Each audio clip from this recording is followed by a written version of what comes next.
Это программа «Актуальное интервью», в студии Иван Лазаренко. В Северо-Восточном федеральном университете впервые создан оркестр студентов. Новый оркестр организован в рамках проекта «Музыка для всех», направленный на приобщение к миру музыки якутян с младшего дошкольного возраста. 29 сентября в культурном центре «Сергеляхские огни» состоится концерт вновь созданного оркестра и презентация общественной организации «Союз музыкантов Якутии». Сегодня мы пригласили руководителя общественной организации и идейного вдохновителя студенческого оркестра Андрея Дедюкина. И он в гостях у нас в студии. Андрей Семенович, здравствуйте. Добрый день.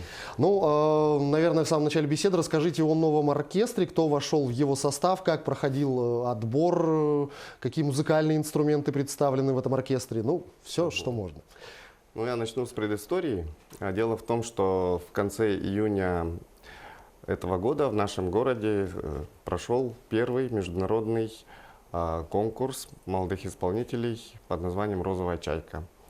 Это было очень большое масштабное мероприятие, и где первые места в основном взяли, скажем так, участники из Кореи, Японии. Вот. И они являются студентами, ну вот в старшей группе я имею в виду, они являются студентами Токийского университета, Сеульского университета. То есть у них музыкальное образование преподается при университетах, ну, в старшем поколении. Да, то есть это уже не музыкальные школы там до вузовские, да, а прям серьезно на уровне высшего. Да. И очень примечательно, что наш университет не подкачал, и квартет студенток СВФУ под названием «Middles» стали лауреатами тоже этого конкурса.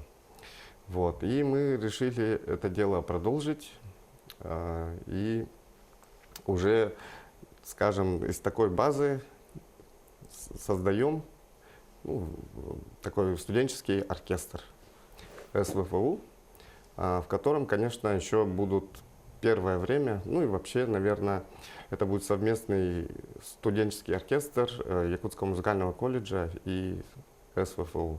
Пока так. А какие музыкальные инструменты в основном представлены в оркестре?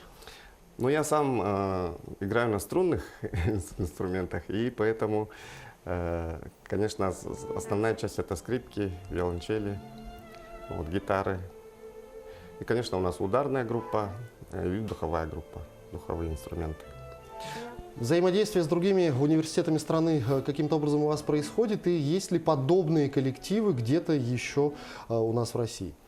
В России есть гуманитарный институт в Москве, там хороший оркестр. И, естественно, оркестр Московского государственного университета, я знаю.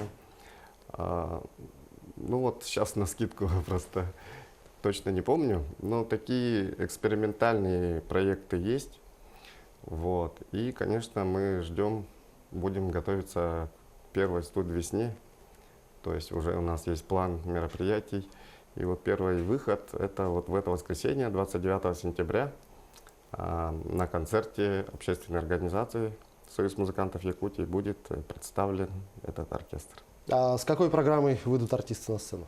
Значит, мы, как сказать, студенты – это студенчество – это самая прекрасная пора, вот, и у ребят развито очень такое чувство юмора, поэтому будет немножко юмора, будет немножко веселья, сгрустнем немножко.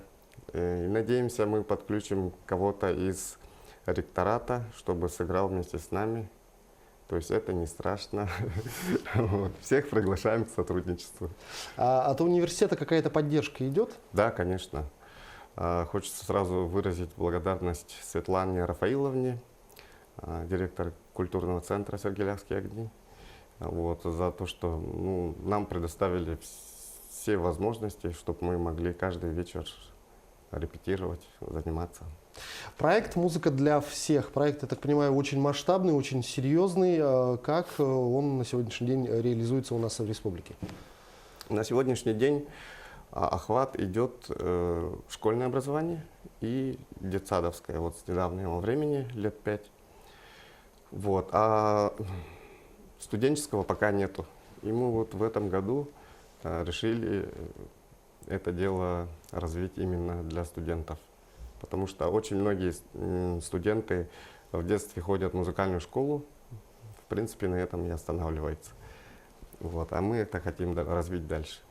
Ну вот общественная организация «Союз именно музыкантов Якутии», что дало ее создание? Какой-то, может быть, толчок молодым музыкантам, которые хотят развиваться, или что? Вот в чем была причина, какая главная цель создания была организации?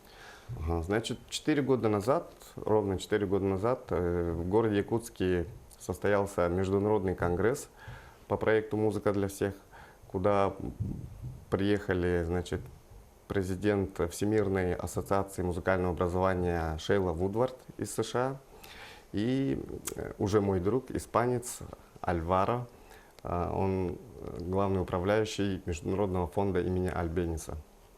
Вот. Он сам играл на альте, так же как я. Мы просто играли на открытии струнным квартетом. И они меня сразу вызвали, потому что музыканта на сцене сразу видно, он как будто голый.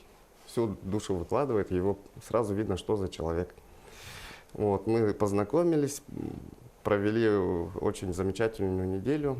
И вот этот испанец мне объяснил, что в Испании лет 50 назад, 30 назад была такая же ситуация, как и в России, в Якутске. И вот тогда они, музыканты, сами начали изучать юриспруденцию, финансовую грамотность, развиваться в таком плане, управление.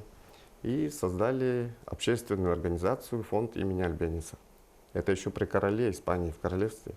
Говорит, было трудно, но сейчас Испания – это мировой центр музыкальной культуры. И все мировые звезды стремятся попасть туда с концертами и мастер-классами, потому что там хорошо платят. И это все делает общественная организация. Ну а у нас вот ситуация какая? То есть человек решил вступить в вашу общественную организацию, что он приобретает, какие-то материальные блага, или может какие-то наставнические моменты присутствуют, или возможность просто организовать сольные выступления, или войти в коллектив? Да. Что дает членство в вашей организации? Ага, мы поддерживаем сольные проекты, концерты и, естественно, выезд на гастроли, конкурсы, фестивали. Ну, еще, конечно, мы музыканты, скажем так, народ более чувственный, эмоциональный, и мы будем обеспечивать юридическую защиту в первую очередь. Ну, а с момента создания организации много ли уже желающих вступило и много ли, ну, на ваш взгляд, еще вступят в организацию? Самое главное, мы должны действовать в рамках закона Российской Федерации, и для нас сейчас это главное. То есть в течение года это все само собой устаканится, все придет в норму, и со следующего года мы уже начнем так двигаться в полную силу, потому что уже очень много проектов. Сразу хочется сказать о епархии, мы с ними сотрудничаем. 5-6 октября к нам приедет виолончелист из Чикаго, вот, и будет встреча с Союзом музыкантов, вообще со всеми музыкантами, и плюс концерт. И также, например, мы работаем с фондом Харасхал. Вот уже прошел концерт Димы Потапова. Ну, в общем, очень много интересного, работы много. А какие основные проблемы, с которыми приходят музыканты к вам? Что они не могут решить, ну, скажем так, в одиночку? Угу. Ну, у музыканта две проблемы. Это сцена и это деньги. Вот, почти у всех. Ну, если совместить эти два понятия грамотно, то получается результат. И мы будем помогать им в этом. Ну, что касается, скажем так, музыкального творчества, то фестивали, мероприятия, слеты, что запланировано, может быть, в этом году, в ближайшее время или на следующий год уже что-то расписано? Какие планы именно вот в творческом ключе? В творческом ключе, конечно, у нас каждый месяц будут проходить такие концерты, каждый раз с новой программой. Я надеюсь, что с каждым месяцем участников будет больше. Вот. И пока мы начинаем малыми силами, но уже со своим оркестром небольшим. Вот. И, конечно, со следующего года очень много мероприятий и проектов. Но мы также еще и будем заниматься проблемами обеспечения музыкальных инструментов. Потому что я в период своей работы в филармонии очень много гастролировали мы по республике. Знаю ситуацию на местах и с кадрами, и с инструментарием, и вообще с положением по музыкальному образованию. Вот. И поэтому, вот, например, уже сейчас ведутся переговоры с Южной Кореей. Если вы знаете, что есть такая фирма общемировая, самая, ну, как говорят, крутая, да, Бехштейн, производство роялей. В 2003 году южнокорейские бизнесмены, предприниматели скинулись и купили эту фирму. Вот. И все технологии перевели в свою фирму южнокорейскую, которая называется Samik. То есть это более дешевый вариант, но по технологиям Бехштейна. И вот мы ведем переговоры, чтобы обеспечить 2 вагона, 2 контейнера привезти в Нижний Бестях и распределить по улусам. Ну, насколько я знаю, сейчас в рамках реализации национального проекта «Культура» в музыкальные учреждения нашей республики стали поставлять музыкальные инструменты. Да. Но, на ваш взгляд, чего не хватает в системе музыкального образования у нас в стране? Вообще музыкальное образование – это вопрос очень такой, палка о 2 концах.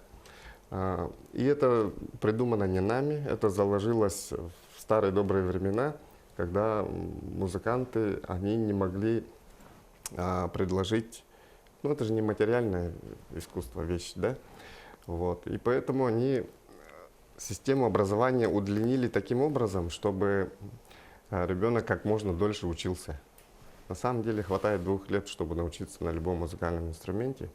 Но есть-то надо, кушать надо, и поэтому специально так было создано. Это не нами придумано.